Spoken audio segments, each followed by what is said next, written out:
Go ahead, ma'am. Ako po si Tessan Regondola. Kapatid po ako ni Mark Paul Fernandin.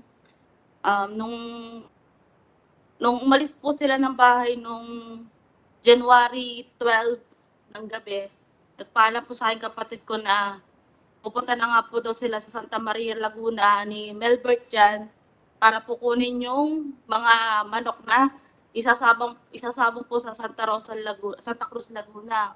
Anong trabaho niya?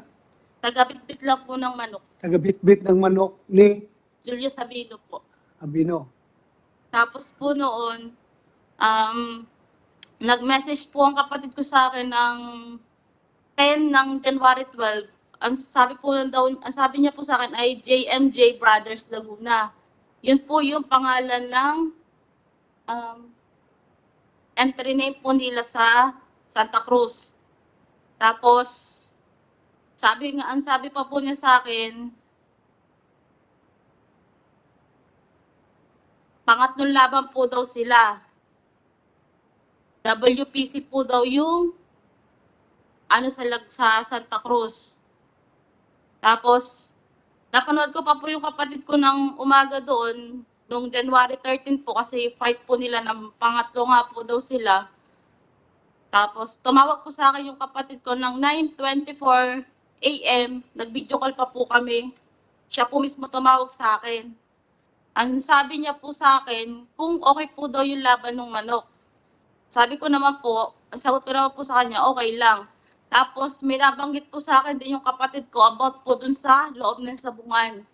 Na sabi niya nga po sa akin na meron nga po daw parang umaaligid-aligid sa kanila na tauhan po daw sa sabungan sa Santa Cruz.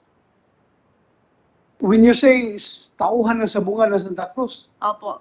Miss po, ano po? paano niya nalaman na taga Santa Cruz na sabungan yun? Para po daw kasi para pong guard para po tauhan. Kasi siguro po alam niyo yung mga guard po na nakaitim, ganun po. Tapos, sabi ko naman po sa kanya, okay lang ba kayo dyan? Sabi niya po sa akin, okay lang naman natin, sabi ko. Tapos, ang sabi po niya sa akin, mga tanghali po daw, tatawag ulit po daw siya. Di inatay ko po tawag niya. Pagkatapos po noon, di po siya tumawag ng tanghali. Panatag lang naman po loob ko kasi baka po nagpapahinga lang po siya or kaya po may ginagawa lang kaya hindi po siya nakatawag ng tanghali sa akin ng 13. Nag-try po akong tawagan siya ng alas 3:08 PM po ng hapon ng January 13. Kaso, hindi na po nagre-ring nagre-ring po yung cellphone niya pero hindi po siya sumasagot. Ano, 13 ito o 12? 13? 13 na po. Okay. Tapos po, yung nga po, hindi na po sumasagot hanggang umabot na po ng kinabukasan po ng 14, nag-message po sa akin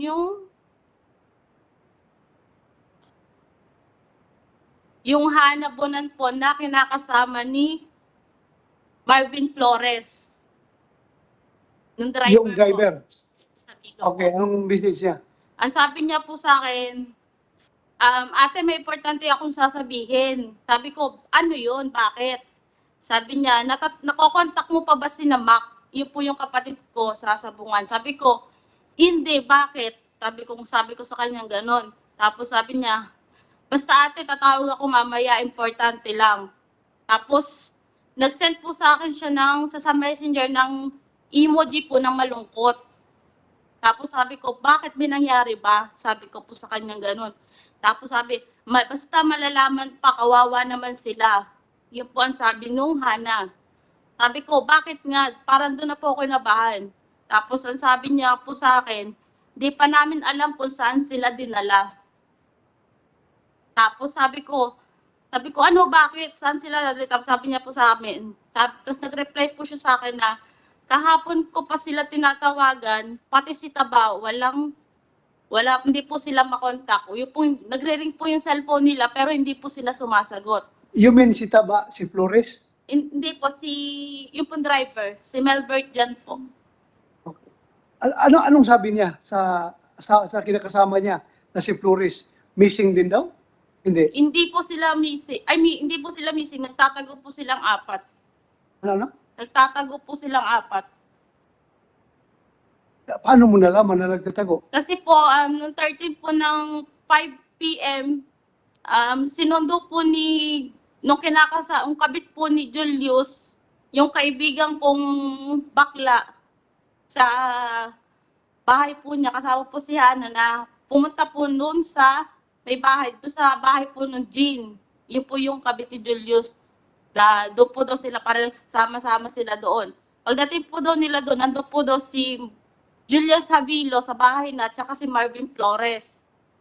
Sabi ko nga po, oh bakit ka nandyan? Sabi ko nga po ganun, kasi magka-video call na po kami. Sabi ko, bakit ka nandyan? Sabi niya po sa akin, hindi ko nga alam bakit ako nila pinuntahan sa bahay.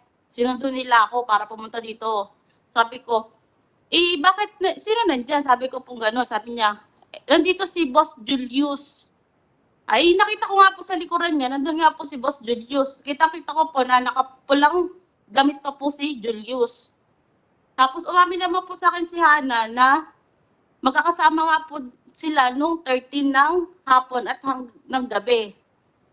Ibig sabihin po, hindi po siya nagpunta ng Santa Cruz. So para sumunod po doon sa mga tauhan niya, nagsasabong ng kanyang manok. Tapos po tapos doon po, kinabahan na po ako doon. Tapos sabi po, kahapon pa po sila, sabi po nung Hana, kahapon pa sila ng tanghali tinatawagan namin, kaso hindi na sila sumasagot. Tapos may sinabi, pwede ko ba Hindi mo kinulit yung kausap mo. Bakit sila nandyan? Kasama man sila. Tapos bakit yung aking kapatid nawawala? Hindi, wala pa po sa namin na nawawala na sila. Yun lang po. Tapos ang sabi po sa akin, yun nga po na sana po, may iba nga, tinatawagan nga po sila, hindi na po daw sila sumasagot. Kaya sabi niya, sabi ko, oo nga, kausapin ko lang si Mac kahapon. Sabi ko, kausap ko lang kapatid ko kahapon ng umaga. Sabi ko, ganun po. Sabi niya, kaya nga, di ba inarkila lang yung van? Sabi ko, oo. Tapos ang sabi niya po, sabi ko, bakit? Sino may sabi? Sabi ko, yun nga po sabi niya na, hindi daw din nila alam kung saan daw dinala. Yung apat po, si Mark Paul Fernandez po yung kapatid ko, si Magbanwa, tsaka po si Melbert, at tsaka po si Dizon. Sino nagsabi na hindi nila alam kung saan dinala? Sino? Ito pong Hana na, po ni Marvin Flores, kinakasama. Kinakasama ni Marvin Flores. Opo. Kasi po may tumawag po daw kasi kay Julius nung hapon ay bandang tanghali ng 13 po, na yung po daw mga tauhan niya is hinal po daw sa sabungan.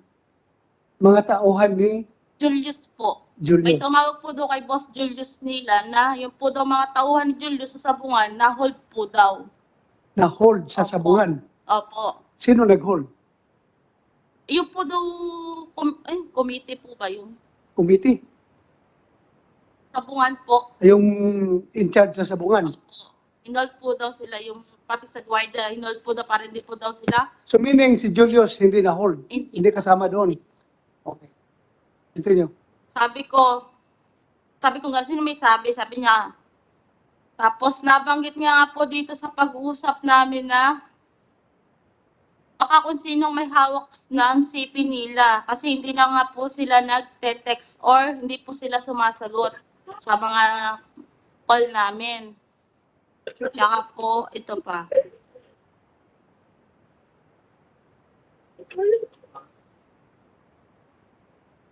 Yun nga po, Sa IDG, Bert, ate, kahapon pa sila. sandali ma'am ha, sandali. Yung mga sinasabi niya, nakuha ba niyo ito? Yes, sir. Yung mga about Flores, about yung driver, about yung lahat-lahat, sabi niya?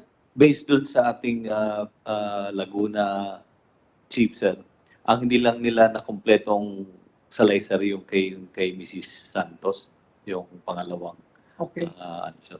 Pero the rest, sir, nakuna ng affidavit yan, sir. please continue. Tapos po noon ate, kahapon pa sila dinala ng mga tao ni Atong Ang. Sino nagsabi na tao ni Atong Ang? ito pong si Hana, dahil yun po daw ang sabi ata dun sa boss release nila na tumawag po ng tanghali. Si Julius, May kausap po dun sa loob ng sabungan na para pong nagsabi na yung mga bata mo is hinold dito sa loob ng sabungan na mga ano po daw ni Atong Ang. mga tao ni Atong Ang, Opo, ang nag-hold. yun po ang sabi sa akin. Kasi po sila po magkakasama no, kaya po alam niya kung ano mga pinag-uusapan. Nireport ba niyo kagad dito sa police?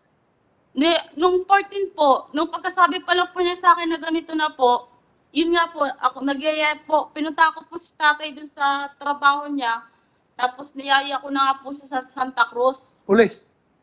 Hindi po, nagpunta po muna kami sa sabungan po sa Alam niyo, dapat diretso kayo sa police. Dahil may informasyon kayo na sinabi mo kaya na hinold ng mga tao ni Atong Ang hindi yung po agad kasi Kuwan? kami dun muna nagpunta, magpatulong sir. kayo sa police para makuha yung anak. Kasi yung inalam po muna namin talaga kung talaga po talaga na-hold sila. Kaya po mismo sa sabungan po kami nagpunta.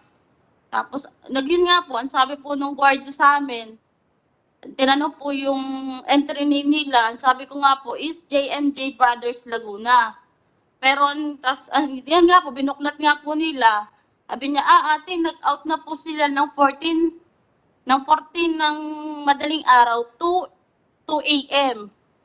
Yun po ang sabi sa amin. Sabi ko, pwede po ba makita yung, sabi ko nga po, siguro naman po meron po kayo dyang entry pass at saka out pass. Sabi niya po, meron naman po, kaya po, pinakita po sa amin. Sabi ko po, yun nga po, nakita ko po yung pangalan nilang 4 doon. Tapos, tinanong ko po, kasi po may 3 perma po yun eh.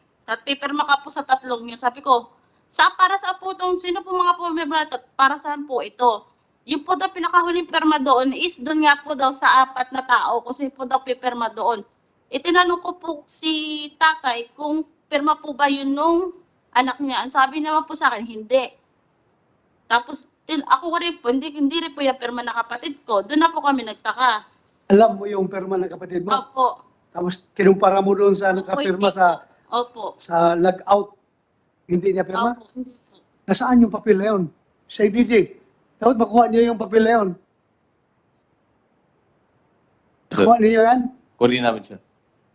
Tapos halata po kasi na iisang kamay lang po ang gumawa nung outpass po nila.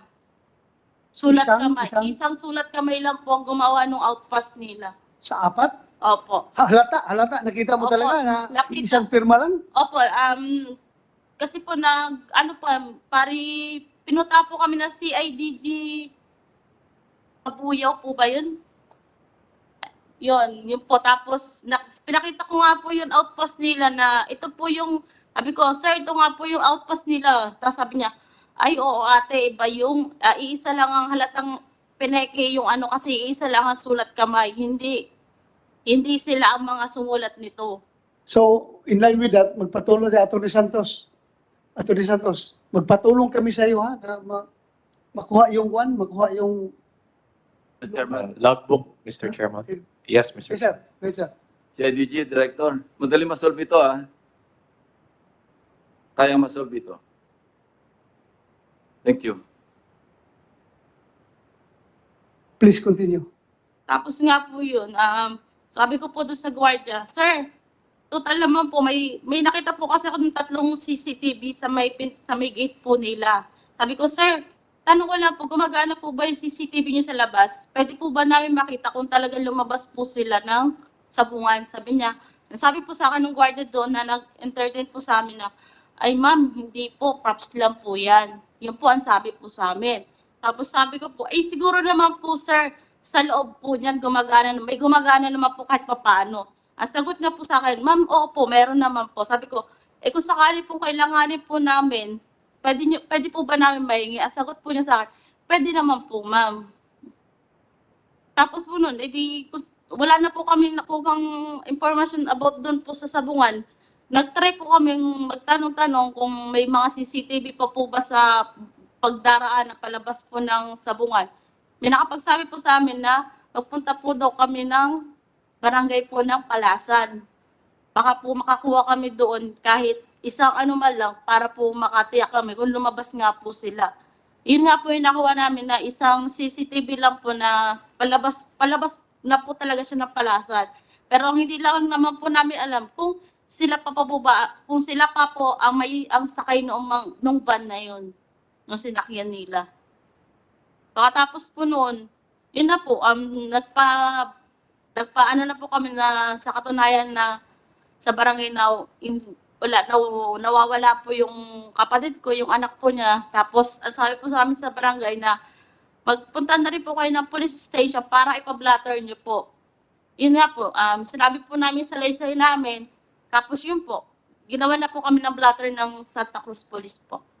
Maraming salamat ha. Thank you. Next is